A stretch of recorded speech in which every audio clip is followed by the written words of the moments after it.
We're listening to the questionnaire. Say that again. You're listening to the questionnaires. I've just started. Right here, for your ears, for your eyes. The questionnaire. Get your comic on. Poke it out, poke it out, poke it out, poke it out. Are you sure this is where it is?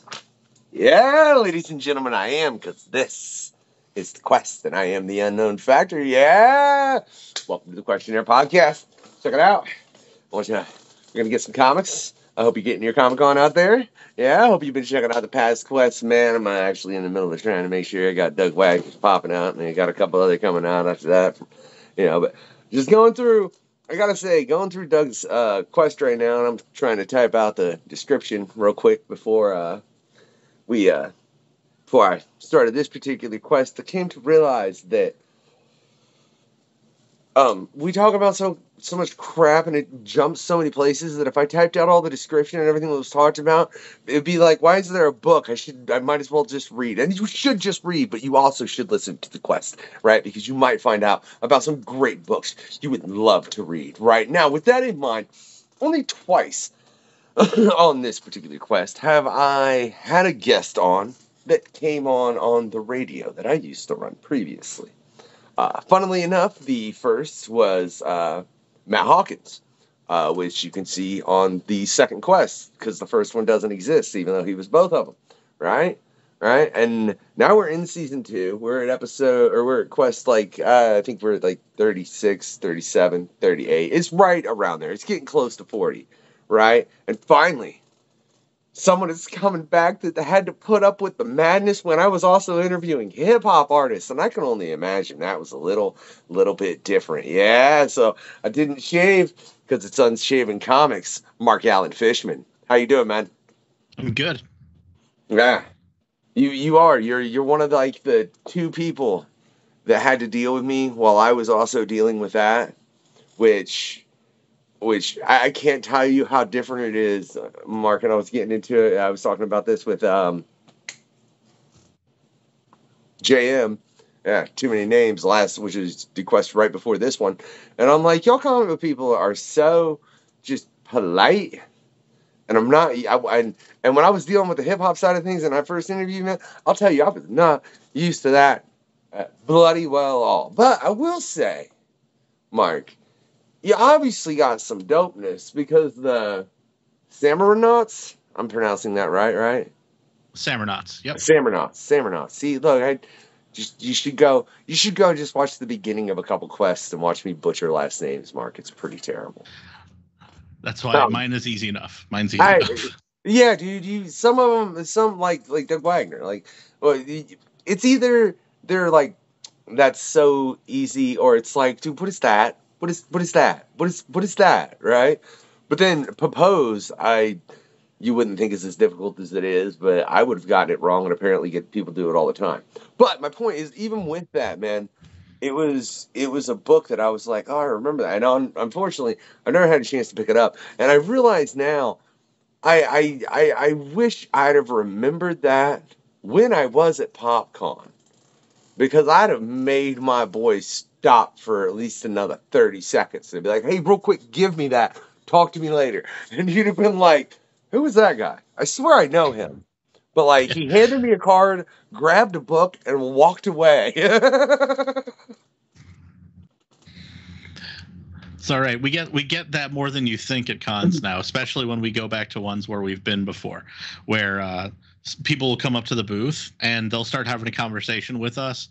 And look, we wear our age in our beards, and there's more salt and pepper these days. And we'll be knee deep into a conversation with somebody, and they're like, "Yeah, man." And you remember, we were here, we were talking about this last year, and we're like, "Yeah, absolutely." And then they leave, they walk away, and I turn to Kyle and Matt. I'm like, "You guys have any idea who that was?"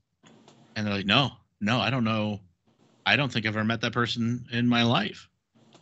Well, they seem to have remembered us, so I'm glad we made an impact. That's a great thing.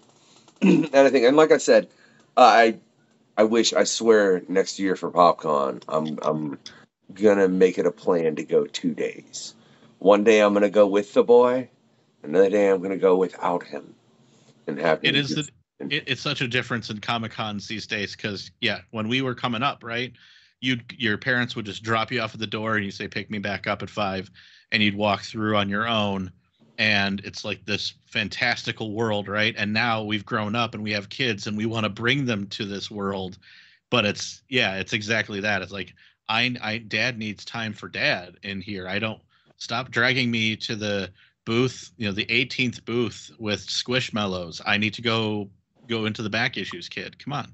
It's the 3D printing that gets him, Mark. Ooh, he loves some 3D printed things like that. And then I think honestly at PopCon we upset a couple people because we went and bought him some Hot Wheels, right?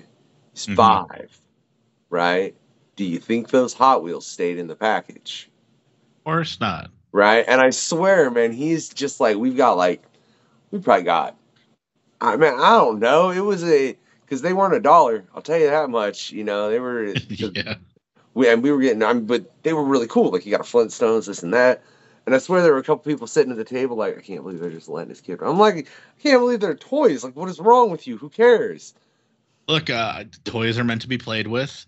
I know it was in the questionnaire about our favorite childhood toy, and I've got mine, and it's out of the package. So on the flip side, I don't understand why people buy a toy to display it in the box.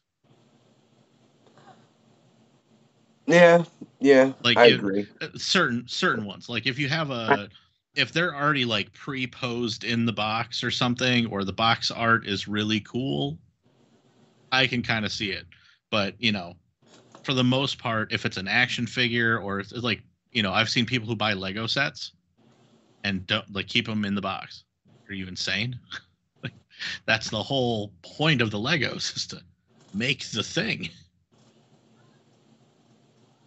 Unless you're the type that needs to buy 2, No, Mark, that hurt me.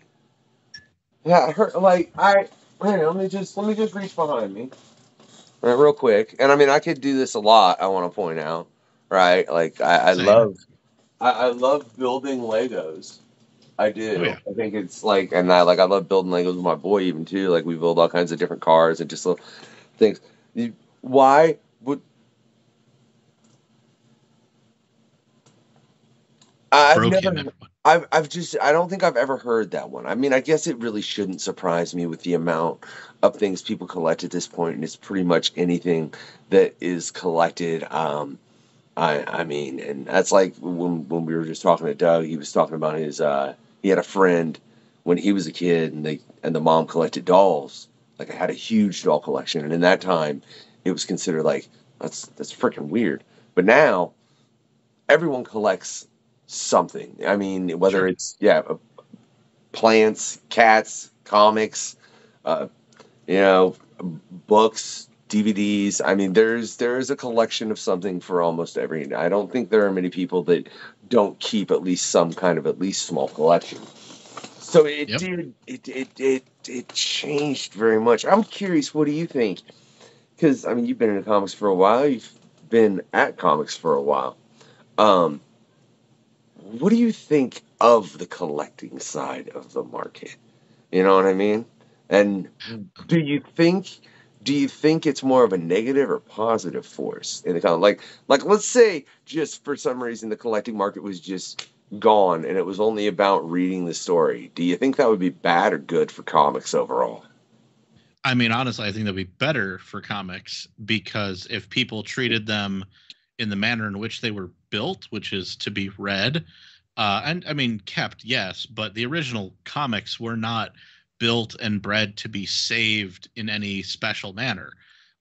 They were a periodical, a magazine. They were meant to be read and kind of, when you're done with them, you're done with them, or pass them on to a friend. I don't necessarily have a problem with people who want to collect, like you do you, but I've never understood, especially in the comic book side, like, okay, so you own, some amazing old issue that you got slabbed and it's got a grade on it, but unless you're buying it with some specific reason to resell it. Like, I just finished watching Billions, and I get that. So if you buy a commodity with the expressed interest of selling it at its peak value and it's just doing it for the money, okay, like cool. I guess, I mean, as a fan of the content, I would find that to be suspect and weird and kind of silly. But to your point, if the whole CGC trading, slabbing stuff went away tomorrow, I wouldn't personally miss it at all. I think it actually prevents some of the the muggles from entering a comic shop thinking that everything must be somehow treated with baby hands. Like, no, it's a comic book. Open it, stretch it out, read it, pull the cover back. Look, I've got a bookshelf full of trades and stuff over there, but they're still meant to be opened. Like when my oldest finally started to read, he likes more of the manga stuff, but he came down and he was looking at the shelf. I'm like, you can take any of those and read them. And he kind of looked back at me. He's like, what? I was like, yeah, they're meant to be read. This is not a museum shelf. Like, just, you see the book on the shelf, you can pluck it back. I said, look, here's my copy of Alex Ross's Marvels. I've read this thing so many times that the cover is about to fall off. Look, if you pick it up and it rips off, I can buy another one if I need it. And he goes, oh, great. And he took it. So, like, yeah, I guess to say, I understand the people that do that. If they're doing it for the money, be my guest. Otherwise, it's a comic. Go buy it, open it, read it, pass it to a friend. Look, I won't lie. Like, there's a part of me that would like to have, what is it, New Mutants 98, I believe. Is that right? Or is it 96? I'm not that type of guy. All right, well, look, obviously neither am I, brother, or I would specifically know it, which is bad because I'm sitting here wearing a Deadpool hat, and I'm like, yeah, I'm obviously a fan, Oh, yeah, same here. I just don't know the issues and the numbers. Yeah, I just know the main stories. Yeah, that's one, like, I would love to have slabbed and graded and be like, ooh, look, that's all nice, and just keep it. But I've read that story at the same time. Well, sure. You know what I mean? Yeah, if you're building a collection or something like that. So, like, I'm a huge fan of Kyle Rayner.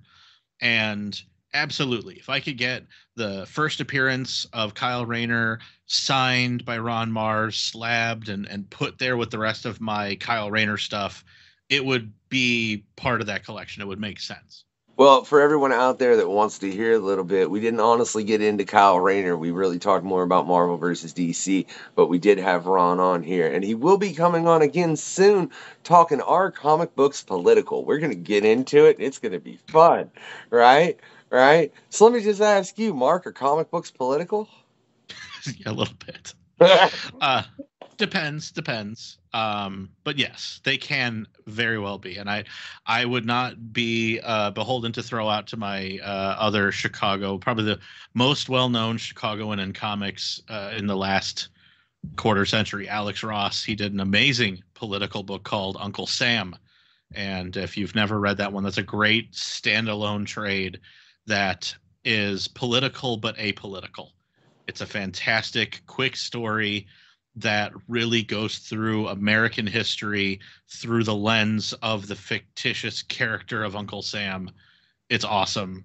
And trust me, if you've picked up V for Vendetta or half the stuff that Alan Moore's ever done and you've enjoyed it, whoopsie, you just read a political comic. And I think I do want to point out that's kind of the joke. It's not like what comic won a Pulitzer? You know what I mean? Right? Like, and you're gonna, what do you mean the X-Men are an allegory? Right. That's what I think is funny, that there are people that for some reason view it and think that it's not. And we're going to get way more in depth here in just a short amount of time with, I think we got Stephen Grant, Ron Mars, Marc Verheiden. I'm forgetting two people because Scott's handling the booking now. I'm not, which is kind of weird that I'm not booking the show, but that's besides the point, right? I booked Marc, so we're gonna get back to it. So, but I think that's a funny point, man. Is people I don't know if they want to be naive about it. I don't know if it's naivety in the fact that when they read them when they were younger, they didn't see the politics, and they don't want to see them now. They want to be able to look at it with the eyes of the child, and I don't.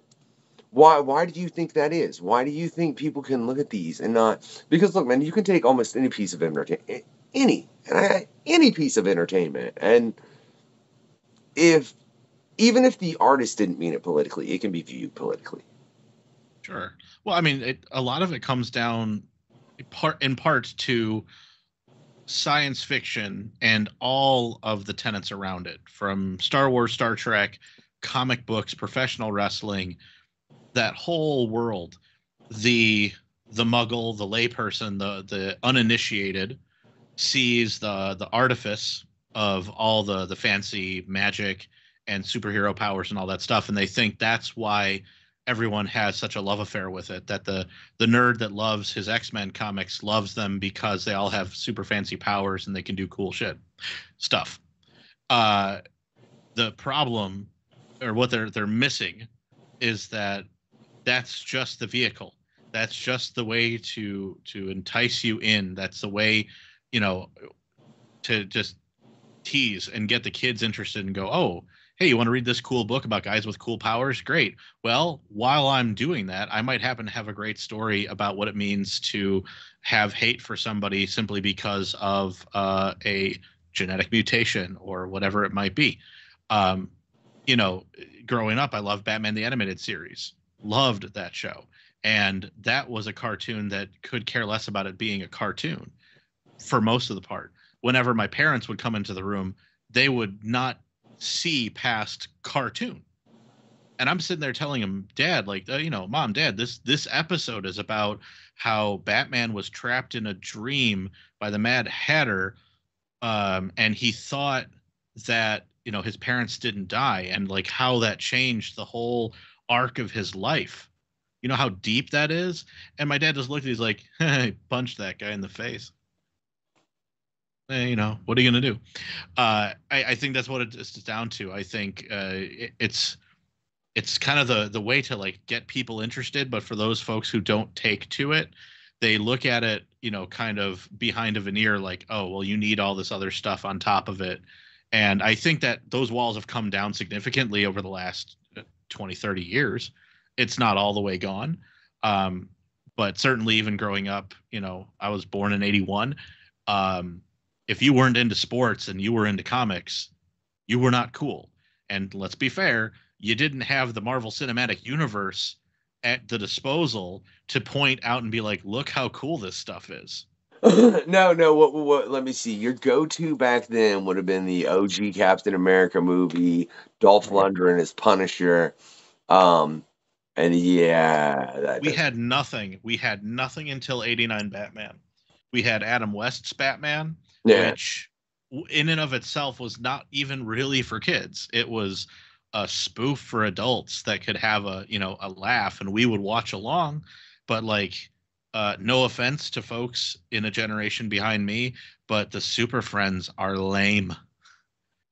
I watched all of it. I own all of it, and it's lame.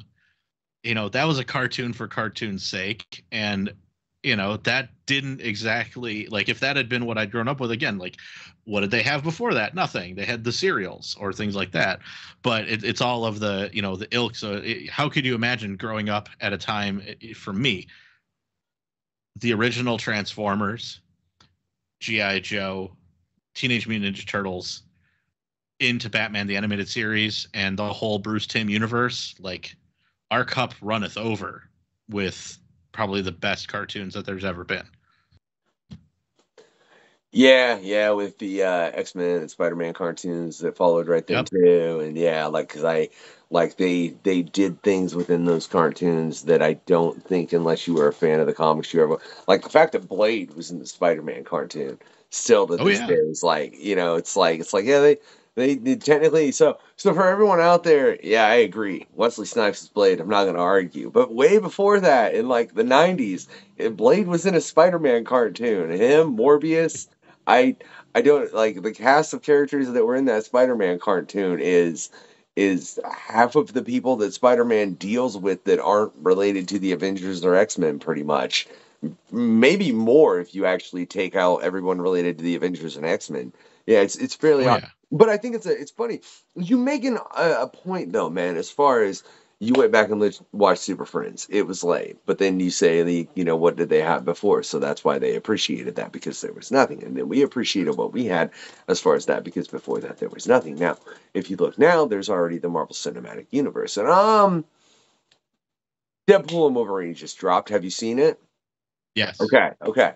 So for anyone that hasn't seen it, I'm gonna try to not spoiler anything. I don't think I'm gonna be spoilery. If I get to where I know I'm about to say something that's a spoiler, I'm gonna be like, hey, jump 30 seconds ahead. So we're not gonna be spoilery here though. But the thing about it is, a lot of the reviews that I've seen, most of the reviews that I've seen that are negative, have two main points. One, the CGI is not perfect, right? Which exactly, Mark, what did we have before this? Are you serious? Now we have this. Now the Hulk looks like that. Now they've got like you ripped it.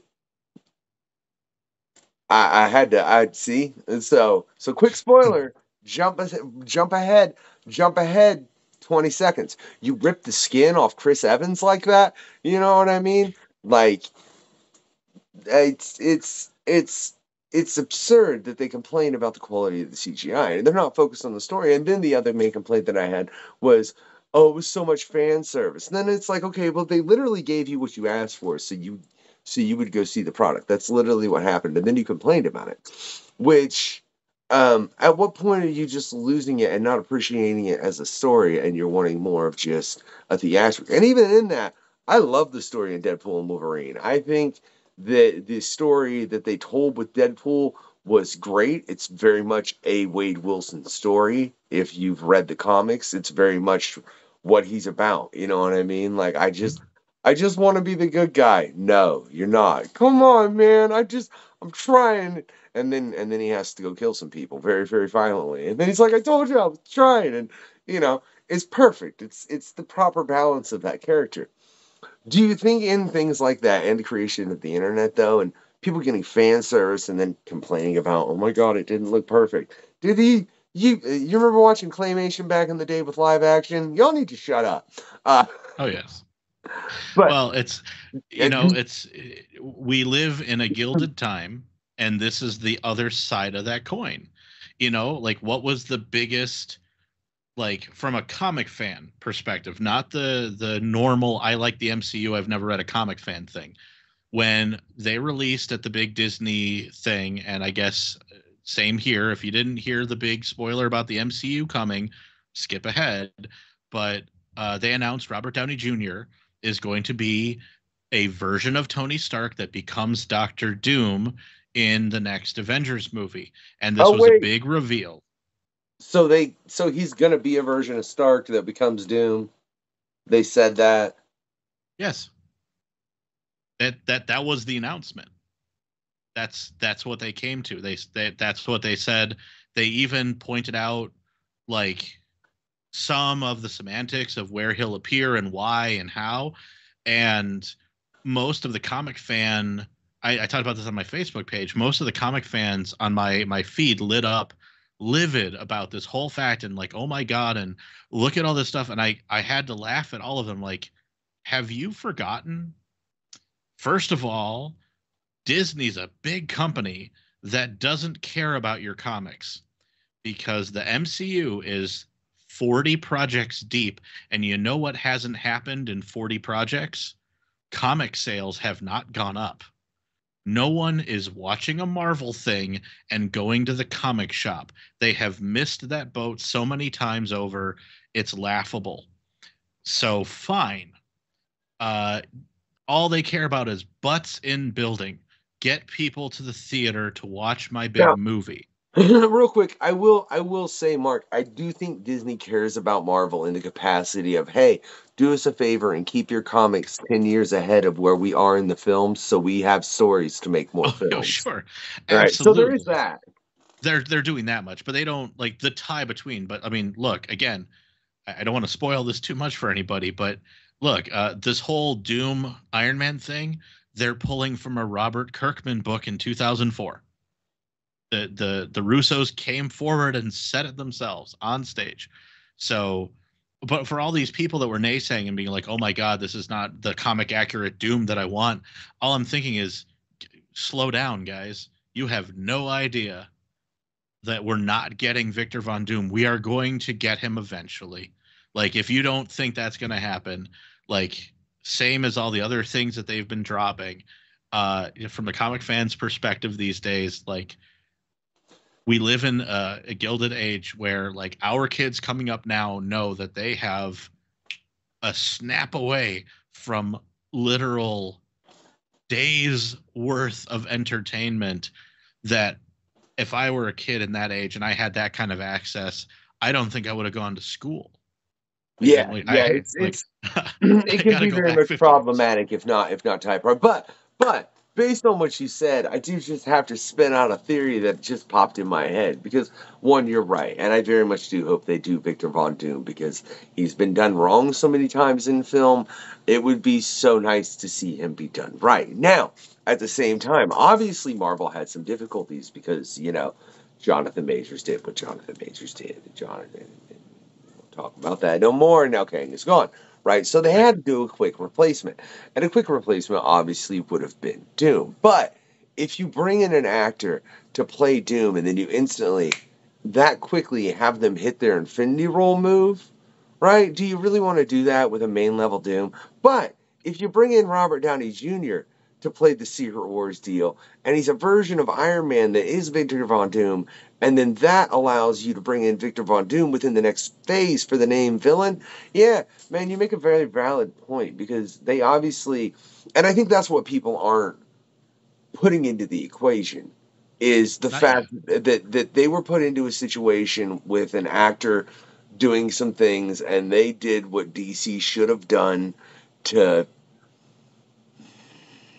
Sorry, man. You can't play Barry Allen and be that big of a POS in real life. It's just, it's not in the cards, right? If you're the that less bad said of a about the person, Snyderverse, the better. But hey, you know, for all that failure, I feel like it's given us James Gunn at the peak of his powers.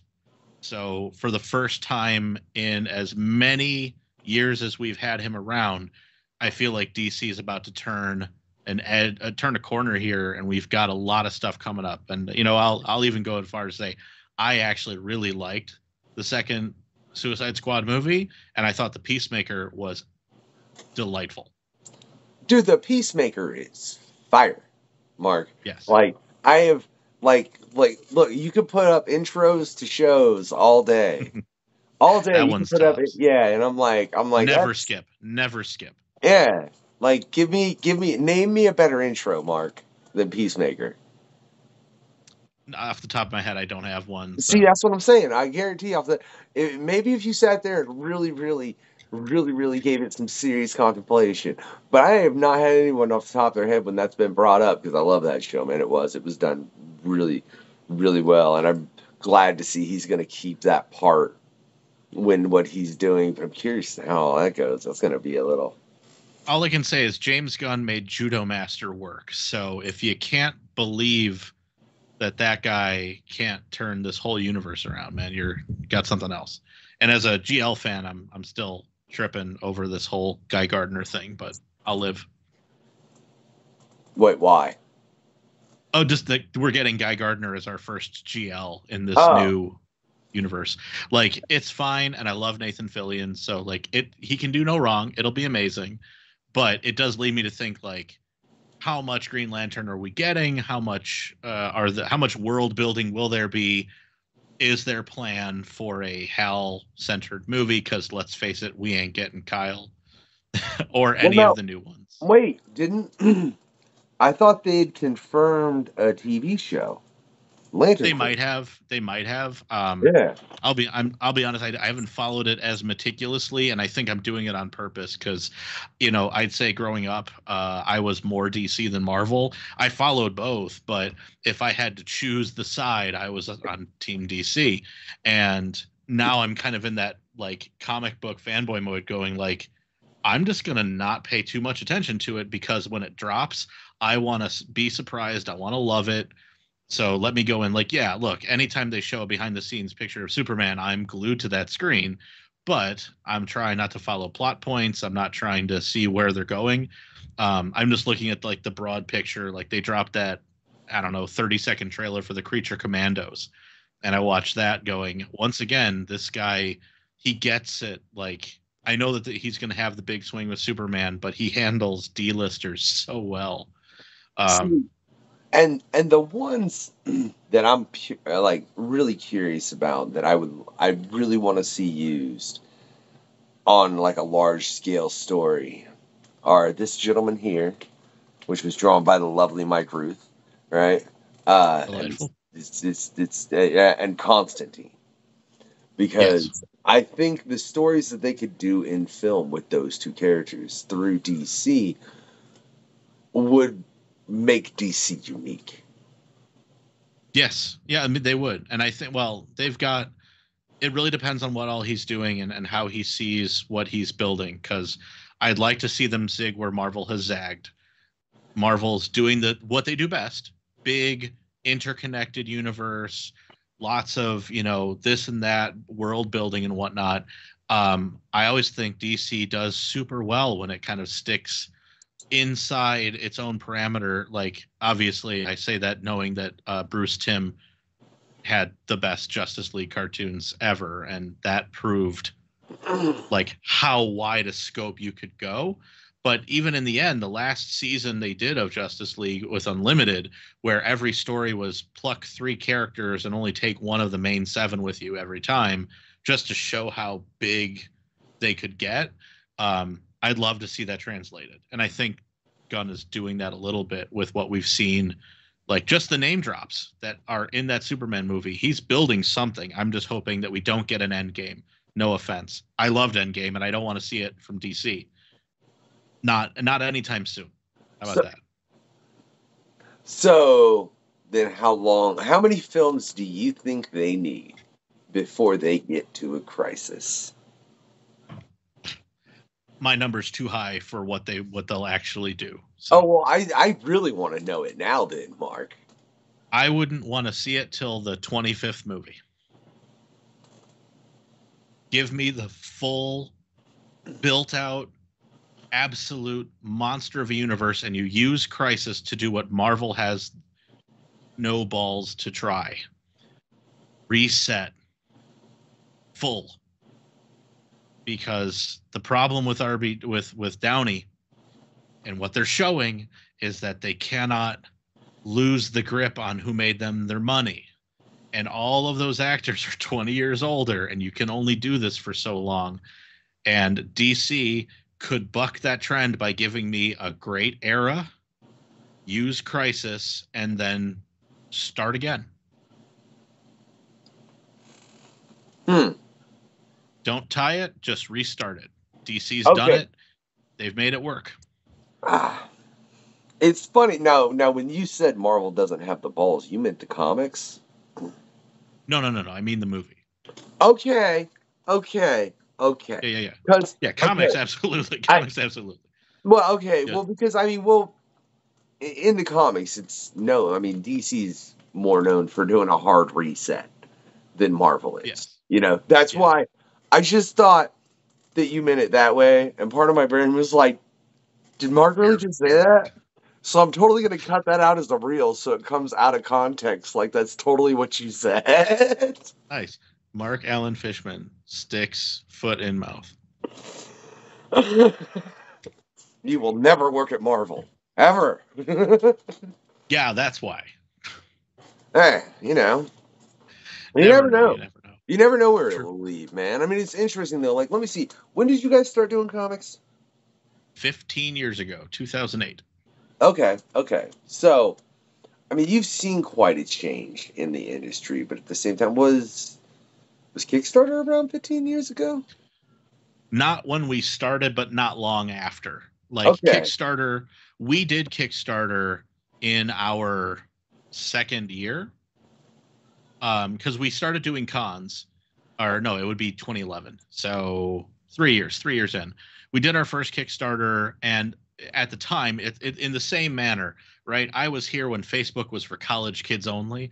I was here when Kickstarter wasn't a viable business incubator. It was meant to be like, well, we used it to raise $1,500 to make a cosplay suit of Samurnot armor.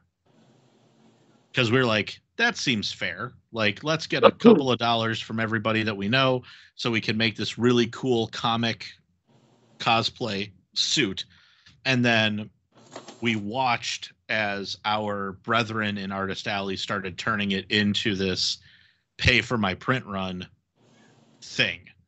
And there was a part of us that are like, I don't know if we want to do that. We did for the kickstarting of our graphic novel. Never have done it for an individual issue. Never will. But that's an Unshaven business thing more than a, like, I'm not judging. I get it. It's great as a tool set. But yeah, we've seen it. We've seen it rise to where it's at now. I wish it didn't happen. I wish it didn't happen to be that way. Put it that way. You wish it didn't have to be that way, you say? Correct. I wish Okay. that we didn't have to have a platform that needed its own kickback for a small independent comic book creator to have the ability to produce their work at any type of scale that offers them profitability. Because it is true. I mean, Kickstarter has its own comic book division. Let's be real honest. Oh, yeah. Yeah.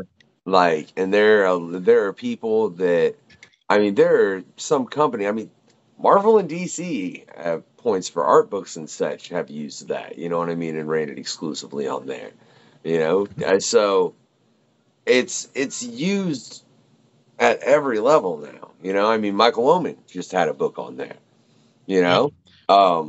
And I mean, Michael Oman is one of the co-creators of Powers, which is a show. So it Yes. shows you how prevalent it's become in the industry. Sure. And makes me curious, man. If you remove that, what would things look like?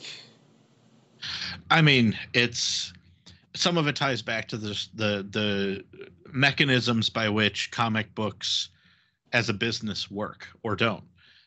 There's only one name in the game when it comes to getting your independent book out there, Diamond Catalog. And the rules to getting into Diamond are so crippling that it forces the independent creator to use things like Kickstarter to make their distribution work. And to be honest, behind the scenes, it's not working. People aren't, they're scraping a living out of this. Comics have to become, they're always seen as a means to an end. They're never seen as the end, which sucks. But you know, this is like, it's something I wrote about. Like, so I'm a partner in a website called Pop Culture Squad. And one of the articles I wrote recently was a little bit about this, where it's just a shame that comics are never that end point. And like, if you're an independent trying to make it, like we realized really early, 15 years ago. So maybe after our first year, where we're like, oh, full-time in comics is near impossible. Like, if you're, it really depends on your personal finances and your, like, you know, single, married, kids, no kids, whatever. Yeah.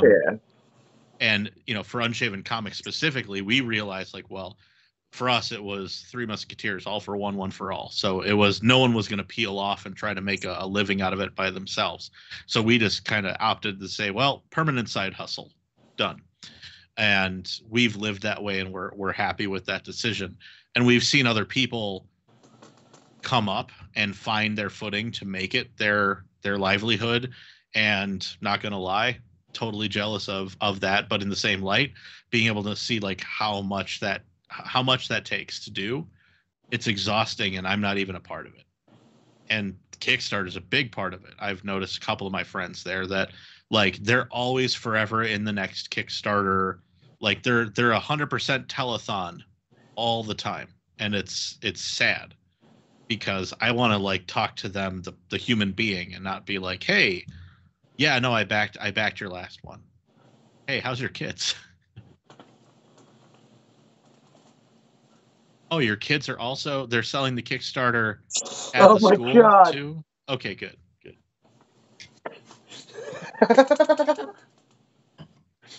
I didn't think you were going to take that farther, but man, talk about a cherry on top, Mark, for real. But let me ask I'm you here this, and for it. like, if you think about it, man, because you made the point earlier, like the movies don't drive the comics sales at all, and I mean that's clear, right? And I've had this discussion a couple times with a couple creators, at least once or twice previously. I don't know who. If you all want to go listen to every question and figure out, you're more than welcome to. But don't ask me to figure out who. I'm not saying that for you, Mark. I'm just saying that for everyone watching. I'm telling that to you, too, though. Because I'm telling you right now, I don't know, dude. There've been way too many conversations on way too many things. And it wasn't recently. But why do you think that when it comes like look, man, Harry Potter comes out. Game of Thrones comes out, right? Book sales. Them things there, they go up, right? They go up real high, man. Them numbers in there. And in the case, like even Hitchhiker's Guide to the Galaxy, you know, in the case of when it's a book that's being translated into a film, when it's an actual book, it seems that drives the sales. You know, I mean, I can't think of every Stephen King book. I guarantee every time anything come out with Stephen, like more copies of, like it was all over the place when those films dropped. You know what I'm saying? Exactly. So Yeah. why do you think I'm curious, why do you think they don't like when Civil War dropped? Why not look at Walmart and be like, hey, you should put this graphic novel on in your stand somewhere. You know what I mean? Like this, like the Civil War specifically. You know what I mean? Like, I don't see why they don't ever try to tie in like that. Why is it you think they don't? And why is it people aren't just more cognitively aware? Because, like, look, when you find out Game of Thrones or this or that was based on a book, some people will be like, oh, well, I'm going to go read that book. But most people don't ever say, is it just because people don't read, Mark? No, I don't think so. There's two points to make here. The first, the sadder business answer to that, and this is just my guess. The reason why they've never said, did you enjoy Civil War? You would enjoy the following graphic novels. First of all, I don't know what their deals look like, but I have a feeling that the printing and the sale of any comic is tied to the creative team behind it, and there's some royalties. And I see them going, I can sell the book and give royalties to these people over here, or I can sell the action figure and I can keep all the money over here. Well, I think I'm just going to go ahead and sell them the action figure.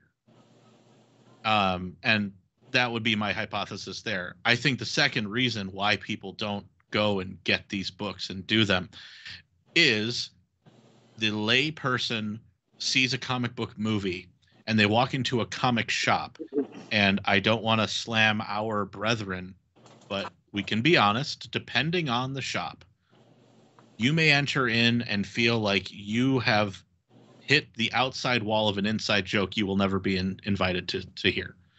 I don't know what I'm looking at. If you send a person who just saw Deadpool Wolverine and loved it, and they walk into a comic shop, where do they begin? Now, good comic... Oh, now I feel challenged, Mark. Because first off, if you're in the Indianapolis or Greenwood area, I would highly recommend Mage's Comics and Games, man. It's a great shop. They'll make you feel welcome.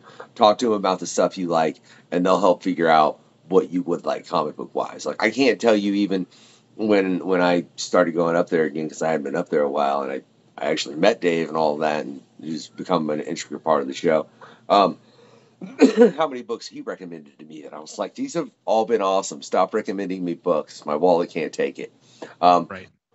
That's kind of like I'm like I love you, Dave, but like, look, dude, I can't afford another $5 this week right now. Do you see how thick this is? Like Like, and you're trying to make it 20. I'm gonna throw something at you, Dave. Like, you know. But I do get that, man, as far as that aspect. But now, like I said, I really feel challenged. If somebody really wasn't into comics at all, went and seen Deadpool and Wolverine, where would you start them? And I think because there is no definitive answer, and because Marvel didn't take the initiative to actually answer that question, because they could go into their archives, they could pluck various bits and pieces throughout the years. They could make an anthology, they could make a graphic novel that keys in, they could create a product bespoke that would meet that need and could potentially get somebody to become a comic collector. But I feel like the average person sees that and goes, man, I don't know, I want to get into that. I think the reason why Harry Potter and Game of Thrones and all those things work, they are a contained universe. So if you like Harry Potter, it's 7 books and maybe a splinter here or there. If you like Lord of the Rings, it's The Hobbit and then the Lord of the Rings series. Like, they are, for the most part, contained. If you like comics, and hey, look, all comic book fans have this story. I walked in the comic shop. I really liked, for me personally, I had just seen the X-Men cartoon in the 90s. I loved it. And the first comic I ever bought was an adaptation of the Colossus first appearance of the cartoon, not Colossus's like actual Chris Claremont years stuff, just the adaptation of the X-Men animated adventures. That was my first comic because I walked in going, I just saw this and now I can read it. I gotta know though, Mark, did you have those X-Men animated comics that they put out from Pizza Hut back in the day? No, we were a Little Caesars family. Sadly. But like, it's daunting as a new person interested in comics to walk into that shop and say, I like the X-Men, and I look down and here's X-Men 578 or 623 or 37, and the characters on the front look different than the characters I saw on the movie, and I don't know how far back I have to go. I don't know where I'm supposed to start. Now, we both, like you said, and I agree, a good comic shop owner is going to know exactly how to help you.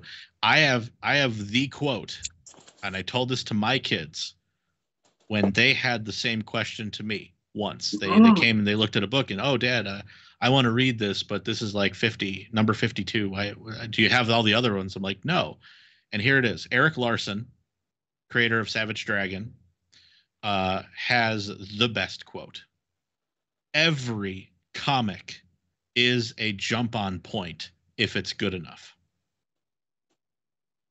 And that's how I've tried to tell it to anybody that will listen. And I say, hey, look, have you ever turned on your television and whatever was on was so striking to you that you just sat down and watched it, not knowing what the title was, how far in it you were? You just watched it to the end, and then you figured out what it was, and you went back. Why'd you do that? Oh, it hooked me immediately. Keanu Reeves was running up the side of a building. It was amazing. I have no idea what I'm watching. It was The Matrix. Oh, okay. I'll go back and I'll watch the rest of it. Why can't that be true for a comic book? Like, it's no different. If you're reading it and you don't understand, there's enough context clues. You should be able to understand if it's good, if you like it, and then go back an issue and go back. Or now you go, hey, look, I picked up this one book off my friend's rack. I read it. It was great. Now I'm going to go to the comic shop and go walk it back and try to start me on that arc, start me on the, depending on the book, right? A Million Days Run. What the first comics that I collected actively, Malibu Comics. You know why? I bought Malibu Comics because I could start them from number 1. That's funny because I think that's probably the same thing I did with Cross Gen. Oh yeah. Yeah, a lot of those. My generation came up in the era of Image, starting literally from the beginning, and you're going, oh man. Yeah, I was a Top Cow guy pretty hard. I won't lie. Like, I love, what Marc and Garth did with the Darkness, and I. Oh yeah. But like Image, Top Cow, later on Avatar and Boom, you know, all of these, you know, the rivals to the Marvels and DC, they all got that like first issue bump, right? Because you're like, oh, I can start in, you know, it's a lot of, it's the one thing I give credit again to, like, Eric Larson. He is, I don't believe, ever restarted the Savage Dragon. Like it's just continued to go. No, that and like Spawns on issue like 300 and so, because I was in a Mages here recently, and I was just I'm reading Rat City from Eric Schultz, and it's the first time I've read a Spawn book in a while. And then I was just kind of casually walking around, and I seen, and I was like, Spawn's on like it just kind of blew my mind, because the last time I remember reading an issue, I think it was like maybe issue 100, and it made me be like, you know, there's part of my brain that would really like to keep up with that, especially since I started, like I said, I started reading Rat City from Erica. For everybody out there, it's phenomenal, as well as the 2 quests she was on recently. Erica's just always a just charming, just pleasure. It's always. But to see that, like 300 something, and you're right. It's funny if you look at it, because Larson didn't change that.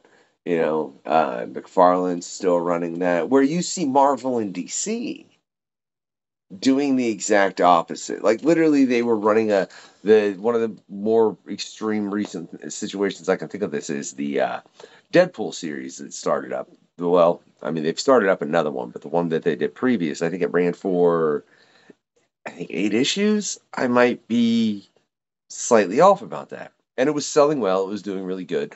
Pretty much the entire logic behind it was to get another number 1, because you get that number 1 bump. And part of me is like, when they did that, my first reaction was like, first off, I swear on my life, if they don't keep Princess in this book, do you know who Princess is? Can't say I do. It's the best use of a symbiont since Carnage, Mark. Ooh. It's a symbiont dog that's Deadpool's pet. Oh, nice. Yeah, it's the best. It's written just so well, Mark, and it is. And as somebody that loved Carnage and Venom, it is the best use. I love it. I got a Venom. This was not planned, but I love it's the best use of a symbiont since then. But they literally did it, like, even with the book sales doing, just for that point. So that's intriguing, man. It's odd. But I mean, I think you make a point that I've never heard before, as far as, you know, if you're flipping on a TV and then you just sit and watch because you're mesmerized by it. Any comic can be a jumping on point. I guess it's just, I wonder how many people have tried that and like read like maybe 2 or 3 comics, and they just picked up the wrong 2 or 3 comics, and they were like, I will never read this crap again. You know, it likely could happen. It really just depends. But I think that Larson was right in saying it. And I feel like and that's the thing, people don't give enough chance in comics, or they don't realize how broad comics, like film, like music, comes in every color and flavor you could possibly imagine. So it's not like, you know, the person who loves Wes Anderson films shouldn't be picking up X-Force. Like, if that's your thing, then you should probably aim yourself towards the indie side of the aisle. In the other way, like, if you think every Fast and Furious movie is the greatest thing since sliced bread, let me sell you some Justice League books. You know, like, if you like big, dumb, blow-up stuff, we got that too. That's kind of the greater points why I love seeing new people at Comic-Cons, when they walk in and they get that, like, oh, this is way more than I thought. Like, there's, you know, we were at Heroes Con in Charlotte not too long ago, and that's an amazing show, and it's all Artist Alley. There's a vendor side, but if you look at the diagram, the layout of Heroes Con, 3/4 of it artists, and the other stuff is just the vendors. No, and I'm not trying to lay shade here, but I'm just saying, no D-list celebrities, no former professional wrestlers, just artists and a couple of vendors. And, you know, and they're the vendors that bring books, not a bunch of the other stuff. Seeing the people that were dragged there, that oh, I saw whatever, and I thought I'd come to this Comic-Con, and I'm here. I had no idea that there were all sorts of different comics, or that like independent comic books, garage band rock comics exist. I'm like, yeah, strap in. Like, it's everywhere. And I think it's funny that, I mean, you say all that, and I don't understand.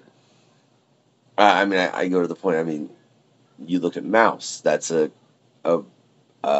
biography, or well, no, it's not a biography. Well, no, it celebrates the Holocaust, or yeah, it retells the story of it. Yes. Did you just say it celebrates the Holocaust? In a manner of speaking. I don't think that was the way to put that, Mark. I'm just saying, like, that was a very probably awkward. Not, but I'm Jewish, so I can get away with it. That's okay. Fair enough. I'm glad you are, to be real honest, based on how you said that. We won't get canceled. All right. Good to know. No. But then, like I said, you have I just read the Body That Was Left by Ed Brubaker, which is a very personal, small town kind of murder mystery with an affair thrown in, and it's, all kinds of. Then, like, The Deadliest Bouquet from Eric Schultz is completely. If you handed that comic to someone that was like, I love Marvel, and you were like, oh, really? You should read this. And just handed it to them and walked away and let them read it and then come back. They'd probably be like, you made me cry. What was this? Oh, yeah, totally. And in the same vein, like, it's something I've shown people, like American Splendor, right? Here's a comic book retelling of a file clerk in Cleveland. No action. Nothing, no fantastic elements anywhere. It's literally just his everyday life turned up into a comic format.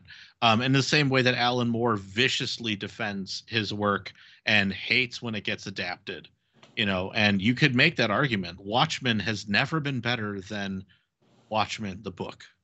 I don't care what series you're looking at. They don't match up for good reason. I think Alan Moore made The Watchmen to be a comic. And he explored every facet of what it means to be in that comic. Like, everyone always forgets the pirate story in the middle of it. And when you're reading it as a kid, you're like, nope, where's Dr. Manhattan? I'm going to flip past this. And then you get a little bit older and you start reading it and you're like, oh, wow, oh, interesting. Yeah, you can't film this and show it. And you couldn't repeat it. I mean, but if you look at almost any piece of literature in any capacity, there's no way most things will make it to will make it to the way they were written. You know what I'm saying? And in my opinion, most things, when they're transferred to that medium, from whether it be a book or a comic, I think you can never keep everything. I have never in my life either read a book before or after the fact of seeing a film or TV show or something and not pretty much instantly thought, oh, well, what I read was better. I mean, whether it be The Hitchhiker's Guide to the Galaxy, Game of Thrones, Walking Dead, Deadly Class. I mean, it's a long, extensive list. Alien versus Predator is probably one of the ones where I'm like, y'all suck for making that film like that, okay? Like, y'all just suck, man. You had great source material, but no, all right? But I mean, sincerely, in pretty much every case, it's like that.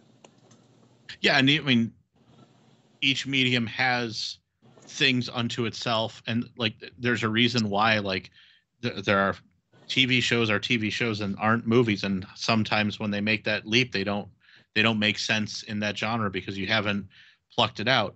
I'm catching up on The Boys right now, and I've read that series and I'm watching that series, and those creators made a very hard line and said, oh, we've been inspired by, but we're not going to copy. Like, we're going to take what we need from this. We're going to pay homage to what we've seen. And then here we go. If you look at Kirkman's Invincible, which, for the most part got pretty close to the source material. But I found the interesting thing is when it's animated, it goes so much faster. Like the story beats and where they had to get happen so much quicker. And you're like, oh, that's a little jarring. And without giving anything away with Deadpool and Wolverine, there's so many nods to the comics and beyond the fan service though. But you could see where that team of writers got together and said, hey, look, inspired by the source, and we can be of that source without necessarily recreating it panel for panel. And I don't think comic books aren't necessarily storyboards for movies, that you could see how very well you'd want them to be. But I feel like there's nuances in both, and you should be able to explore it. I mean, it's, you know, it's Unshaven Comics' dream, right? One day that the Samurnauts might become a show or something. And if so, you know, hilariously, you could read Samurnauts Genesis and be like, oh, this would be a great cartoon. And then when you're done, like, it would be a 9-minute cartoon, guy. We'd have to add some more stuff to it, you know? This is why the MC or Disney wants Marvel keeping 10 years ahead in the comics. Can you do my laundry for me? Is that too much to ask?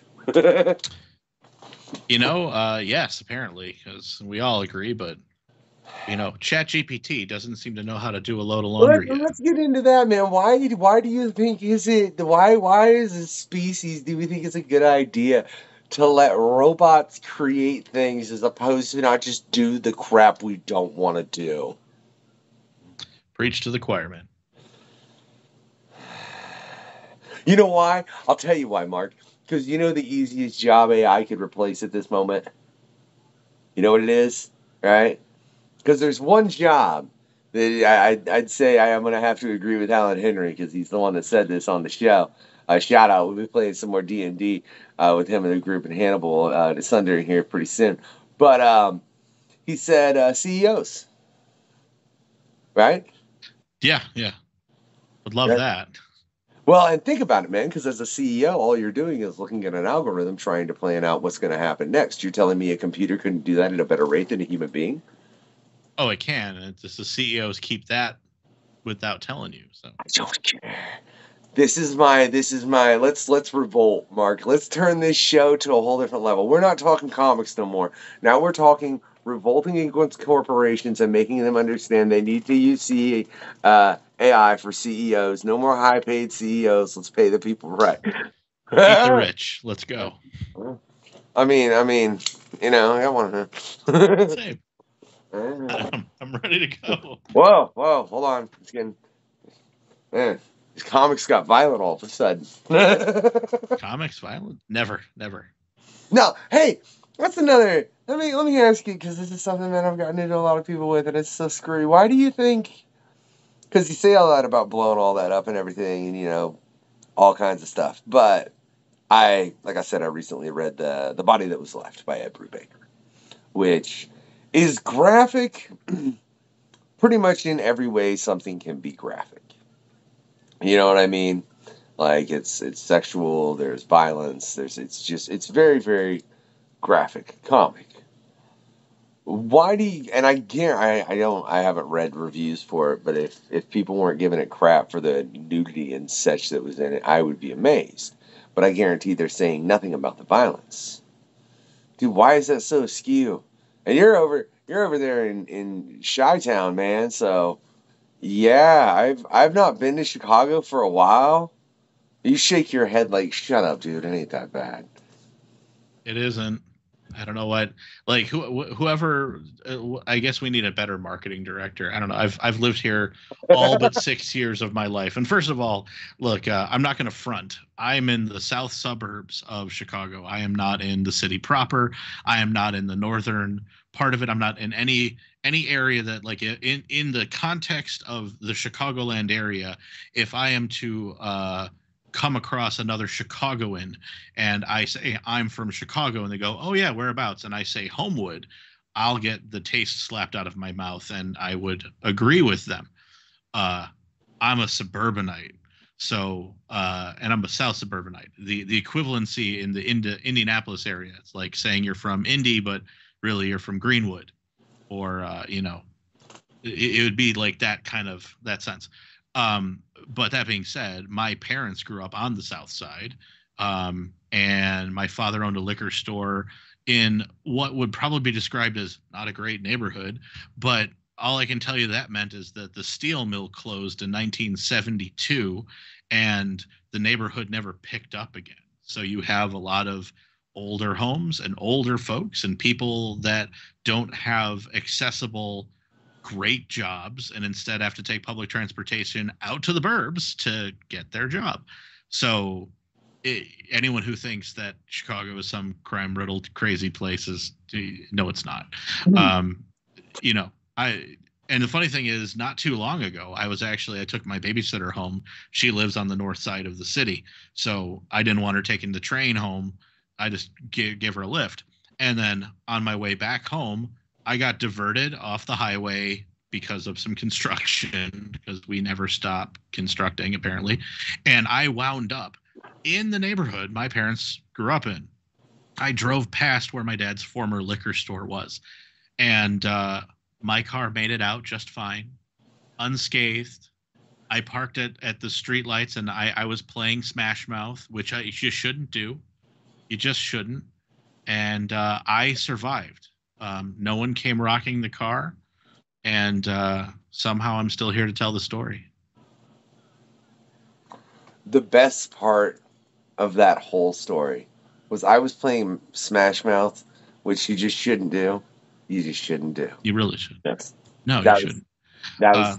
It wasn't. I was embarrassed when I hit play, but Astro Lounge is pretty good.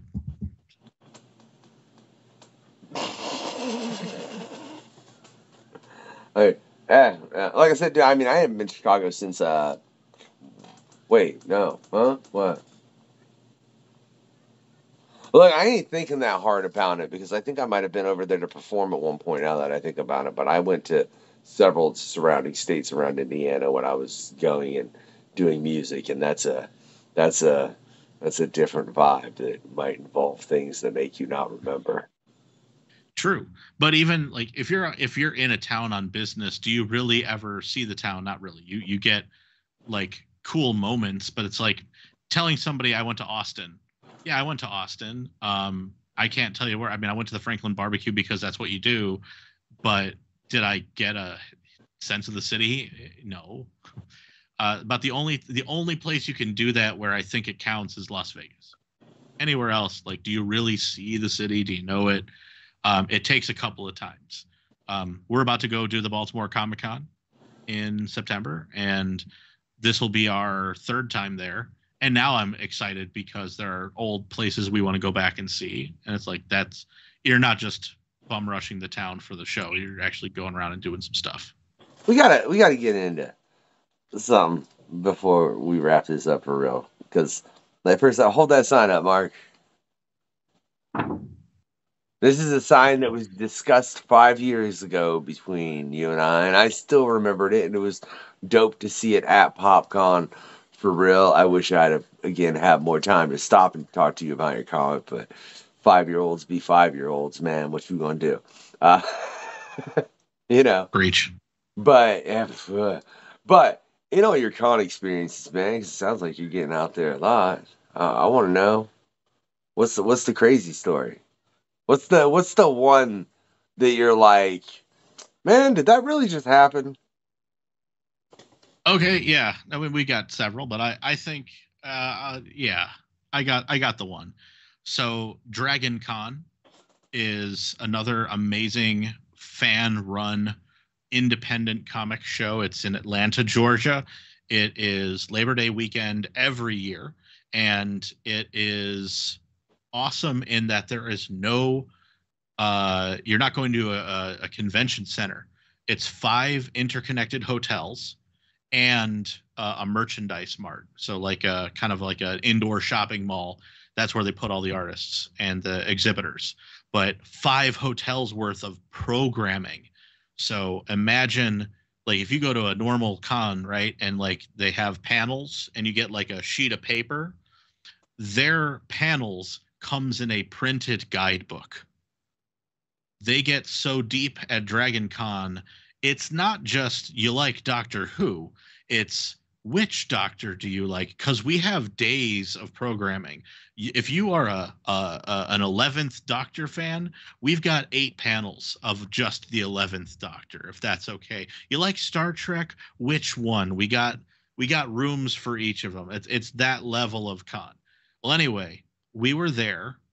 Maybe this is the first or second time.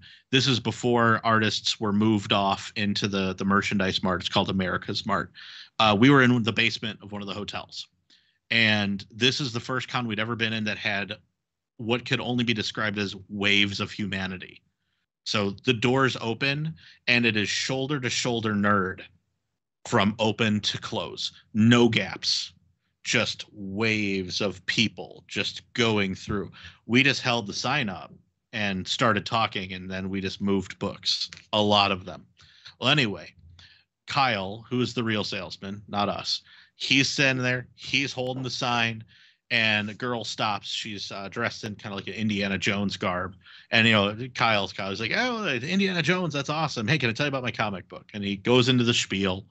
And Matt and I, normally we just kind of we people watch, we talk about stuff, we draw, gab. Well, he and I noticed that this girl is staring a hole through Kyle's face. Like, there's something going on. Like, this is like, normally we have laugh lines. We got it's a 20-second pitch, but through the 20 seconds, this girl's staring at him. And he gets through the end, and he's like, so what do you think? And she looks at him, and she goes, do you recognize me? And he takes a beat, and he goes, oh, yeah. No, how you doing? How's everything going? And she's like, yeah, everything's fine. And she just walked away. And he turns over to us, and we turn over to him. He's white as a ghost. We're like, what was that? He goes, I dated her for like a couple months. Not that long ago. Not that long ago? Not that long ago that he shouldn't have immediately recognized her. See, so that's he got he got through the entire pitch with her staring a hole through his eye sockets, because I don't think they ended things well.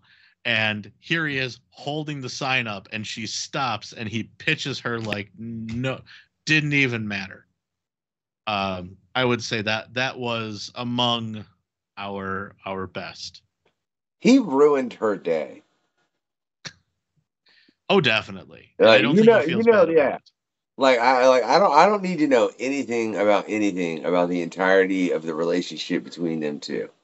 But the fact that went down that way made her feel terrible. That's all I know. Oh, no doubt. Yeah, it was something else. And I'd say, I mean, we've continued to go to Dragon Con, but I can't say that Kyle hasn't like more than once been like just keeping the eye out, just a little bit extra. It's not the same though. We don't have the waves anymore. It's now when people go to us at Dragon Con with the rest, it's like it's a good clip, but it happens slowly over 4 days. And by the way, as I said, it's Memorial Day weekend, so it's a long show. It's Friday, Saturday, Sunday, and Monday. So it's a biggin. All I know is between all the cons I hear about, I need to start getting out to more than just PopCon, because yeah. You go figure. I hear about a bunch of cons. Now can we give something that's not like has a depressing note to it? Because I feel like that particular con story was just kind of depressing, to where it's like he just didn't remember her, and now she's going to go off depressed for the rest of the con, and that's all. I don't honestly think she was that depressed, but yes, I've got one. How about a triumphant one? Would that work? There you go. Come on, something like nice. Okay. Yeah. Okay. Here you go. So this is the big old pat in our backs. So New York Comic Con, we've done that one a couple of times. And one year that we were doing it, we were right behind Marvel's booth. So Marvel had a big square, and we were sort of on one side of it facing into just a wall. Like there was nothing, like you had to be on the inside of the booth to see whatever it was. This is the year that they did the whole Netflix rollout of Daredevil, Punisher, those shows. This is when Daredevil was dropping. So we got to see Charlie Cox, Vincent D'Onofrio walk past the booth, which was pretty cool. Right. And if you guys don't remember that time, this is also when a certain political figure was starting to rise up in the ranks, and we had a poster mocking that individual. And Charlie Cox did see that poster, and he stopped and he goes, "That's awesome." But that's not the story. So anyway, that show in the morning of setup. So we're putting the booth together, right? Pulling our books out, getting the tablecloth set up, rolling up the banner. Former Boom editor-in-chief Ross Ritchie walks past the booth. Hey, real quick, coming up here pretty soon on the questionnaire, we will have Ross Ritchie, but go ahead. Yes, good guy. Well, he stops past the booth, and he recognizes us. I mean, he's a man of the people. He knows folk, and he stops briefly, and he's like, "Hey, how you guys doing? You know, just shooting the breeze." And we're like, "Oh, we're doing well. We're getting ourselves set up." And he's like, "Cool." And he sees that we got our wire rack, and we're putting the individual floppy copies up there. And he goes, "How many books are you going to sell this weekend?" And I kind of sat back, and I know the numbers, and I'm looking up. I'm going, if we really work it, I'm hopeful we're going to get to about like 500. And he laughs, and he's like, "No, seriously though, how many books are you guys going to sell during the show?" And I'm like, 500. I mean, it might take a little bit of a push, but we should do that. He's like, no one sells 500 floppy copies here. Like, you could buy a box of them, but no one sells 500 individual issues at a con. I mean, that's pretty funny. And I said, "You want to bet a Coke on it?" He's like, yeah, I do. So, we laughed, shook hands. He walked away. Flash forward to Sunday evening, show's over. People are leaving. We start boxing stuff up. He walks past the booth. He locks eyes with me across the board, and I just look at him from like 2 aisles over, so he can't hear me. And I just go. He walks over. He goes, "What?" And I go, 867. And he's like, "What?" And I just flipped over our tally sheets and showed him like.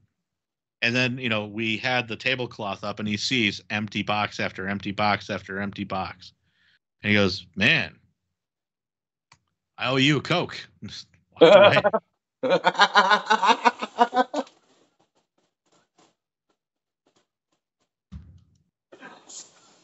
I mean, I feel like you should have put like a little something in there because, you got 300 plus more than what the mark was. I'm just saying. Yeah, well, that's okay. We walked away from that saying, "Hey, man, we showed up Ross Ritchie."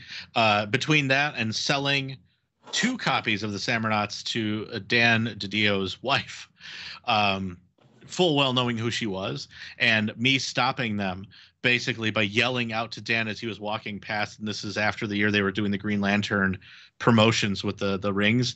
And I said, "Dan, buy a copy of the Samurnauts. It's better than getting one of those 10-cent Chinese rings." And the record skipped, and he stopped, and he looked at us, and he smiled, and he's like, "You," and he walked away. But his wife stopped, walked up, she goes, "Yeah, I'll take one." It's because she's like, "You just messed with my husband a little. Let me get this." Yeah, we love that. So I was like, "Yeah, anytime." Oh, that is perfect. Mark, we're gonna have to at some point get the whole crew Unshaven over on here, right? I'm definitely gonna have to have y'all on some kind of pan con at some point discussing something. I may get you in a discussion that might, I don't know, like, look, dude, like I said, we got our comics political one coming up. I can't tell you how many creators were like, "Yeah, I'm good." Yeah, I mean, the Samurnauts is wholly not a political thing, but I'd say the 3 of us are pretty political people. So yeah. I mean, well, that's like I'm saying. No, look at the names I've got coming on for it. I got Ron Mars, I got Stephen Grant, we got Mark Verheiden. If you notice, these are guys that are all like they've done so much, and like what are you gonna say when they say something? Like, because they've got that legacy in comics behind them already, to where it's like, I mean, they know, they've been there. Why do you really want to argue with the dude that's been doing it 40 plus years? You can, but yeah, we will definitely get you on for something, man. I don't know. It'll be Scott bugging you though, not me. So when it comes from the questionnaire, but remember, there's too many socials. How much do you hate social media, Mark? Part of my job, so I don't really hate it. It's part of all this, man. But I do. It is. I mean, it's too much. I don't like how many platforms there are, and I'll say this much. For 2024, I do not like that the 3 largest platforms all now share the same short video schlock death scroll, that there's nothing separating them anymore, and it feels stupid. You're referring to Facebook, Instagram, and TikTok, right? I mean, technically YouTube, you can do the same thing. So yeah, they're kind of there too, but I mean, yeah. My street against YouTube is a whole separate podcast. Look, man, I need to. Hey, well, look, you're giving me ideas. We're not getting into that right now because you got me like, you know what, like it would, yeah, like let's talk about distribution. But then you can get to YouTube. And I don't know, man. You're gonna get me way off comics, off topic. Like what? You want to talk about hip hop? It's been a long time since I did. I don't roll that deep. My hip. I name dropped Smash Mouth. You want me to talk about hip hop? Yeah, no. No, you don't. No. I got 5 solid albums I love, and beyond that, I'm not in the scene. Yeah, like I just had to think about that for a second. I was like, he did say Smash Mouth. Right. Yeah, no, shout out to Open Mike Eagle. I don't want to talk hip hop. Yeah, no, that would like, do you at least know who knocked up Quith? Yes. All right. That's very. I'm a fan. Trust me. It is not. I would not trust myself to make much of an argument or have other than saying there are artists in that genre I am very passionate about and I enjoy listening to a lot. Okay, I gotta ask though, because I just noticed something. So you didn't like Cobra Commander? Did you read the new Cobra Commander series? No, but I've heard very good things, and in the context of the comics, probably would like the character plenty. I think it was more Frank Welker's voice that was so grating. He was so annoying, and like every other great '80s cartoon villain, he was incompetent. So. I love that your favorite comic book arc was done by someone that's been on the show, by the way. I don't know that that's ever happened. It might have. I don't keep track of these questionnaires enough. If y'all want to go check out every pre-show questionnaire from everyone, at least from season 2, I haven't updated everything. All you got to do is become a member at the Patreon. That link is in the description, as well as 2 links for Marc, maybe more. I don't know. It depends. Marc, you want me to throw more links on there? I got those 2 links. We can throw more links. But there's links where you can get a hold of Marc, get in touch, find out all about Unshaven Comics and all of that, right? I'm just trying to prep one final thing. I've just frankly been enjoying the conversation a good deal and don't have a co-host. So I didn't have the moment for me to go, oh, well, let me do this real quick. Co-host, hey, Marc, did you know co-hosts are helpful? I mean, I've got 2 of them on my own, but I can't say that they've ever been a help.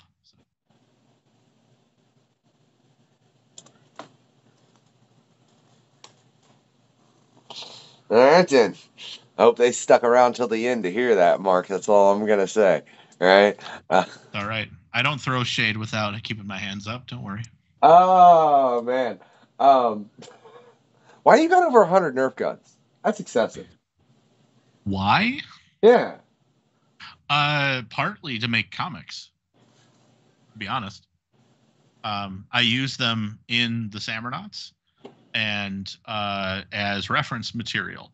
It started as a collection strictly for that, and then when we moved into the house that I'm in now, and we had a little bit of money to play with, I decided to take my share of that in the basement and put up pegboards, and that allowed me to kind of complete the collection. So in my basement, I have the Nerfatorium.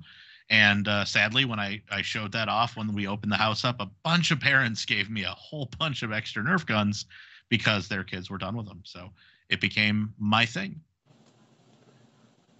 What's the biggest Nerf gun that you have? I mean, I've got several. It's called the Prometheus. It's like a hip, a gun you have to fire off the hip because it's so big. It's got like a cannon. I'd say like you can't actually see it, but behind that bookshelf is my favorite one. It's the one that does not go downstairs because it's an adult grade Nerf sniper rifle. Wait, but the other one you're talking about, it shoots like Vasquez's gun in Aliens? Sorta. It fires little Nerf balls. They're like the size of a cheese puff. And the hopper stock should hold about 100 of those rounds, but I'm not saying that in the near future I might be augmenting that to have a backpack fed system so that you could have 1,000 rounds on you at any time. Have you ever shown up to a con with a bunch of Nerf guns? Why? More Why? often than not, they don't let you in the building with them. That's why. With a Nerf gun? No, we've anytime we've attempted anything like that, it's almost immediately the con runners are like, "What are you doing? Don't bring that stuff in here."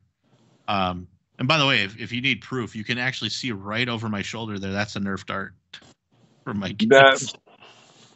Every now and again, they just bring one up. It happens. I guess. I mean, I do guess in the aspect of it that being in a con too, that could be bad because you could hit like a little kid or something or this or that. But it's never mind. It's such a fun idea.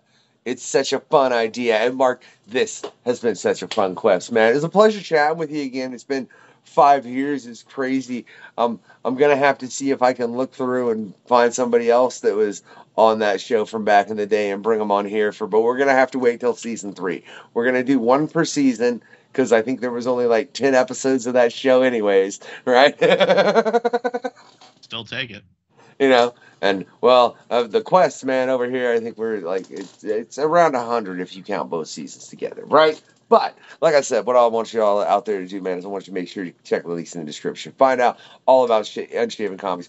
We did not even get into the Semernauts, man. I feel like you just look. Give the quick pitch on that because I can vaguely remember it, and we have to at least give the quick pitch, and then if I have fine time, I'll try and cut it into like one of those little nifty, doom scrolling videos we were talking about earlier. Oh, for sure. Well, the Semernauts is a team action adventure about a team of samurai astronauts led by an immortal kung fu monkey defending humanity from demon dinosaurs and zombie cyborg space pirates.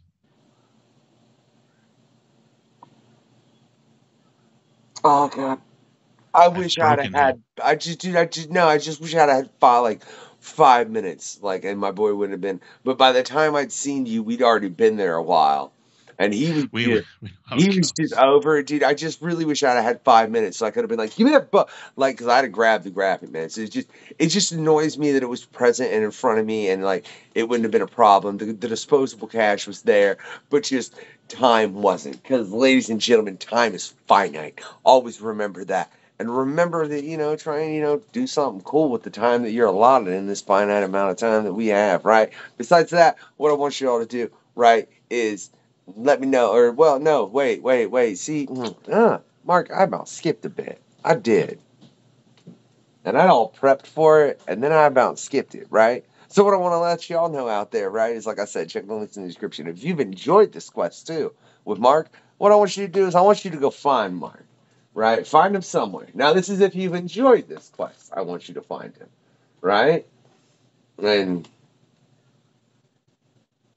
man, I hate it when people give me some answer like that and suddenly it doesn't work, right? So whatever, fine. Find him, right? and like just talk about some really good intricate films, you know, Matrix, American Splendor, Jackie Brown, over a little bit of Omega's cream of chicken rice soup, yeah, with some whipped butter on it, and for dessert, bring him a Twix. All right, all right. He didn't answer. Didn't answer all my questions, Mark. I mean, you did technically, but you didn't answer it how I wanted you to answer it. What's wrong with you, man? Do it. You sent me the questionnaire. You didn't tell me how to exact answer it. appropriate face to make to what I just said. I'm glad it's like what you didn't. What are you talking about? I'm gonna like what's wrong? I'm the unknown factor, man. There's so much wrong with me, Mark. We can't get into it all. And I want to let you all know that if for some reason that like you haven't liked this particular quest, like, well, firstly, again, why are you here? You could have turned it off. It would have been okay. Went and found something fun to do. But if you've hung around this entire time, right? You know, you might, dude, really? That's Exo Squad. Darn right. It was on the questionnaire. See, I came prepared. You said favorite childhood toy. I'm like, what if you already have it? What if you never got rid of it?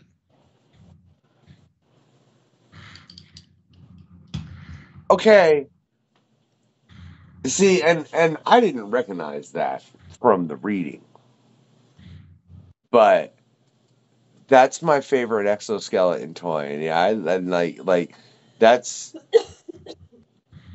Wolf Bronsky with all 5 missiles. Yeah, and dude, and the grappling hook. And yeah, dude, that's the best exo, and he's in there too.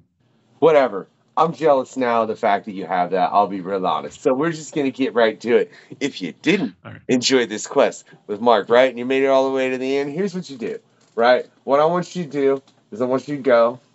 I want you to time down. Don't get kinky with it, all right? Y'all calm down out there, all right? So what you do is you turn on 2 TVs. On one of them, you put Hackers. On the other one, you put Justice League. And I know that sounds mean enough, but what would be the fun in that, man? Let's just make it to where you're smothered in mustard and have to eat peas the entire time, too. And this is only if they didn't enjoy this quest.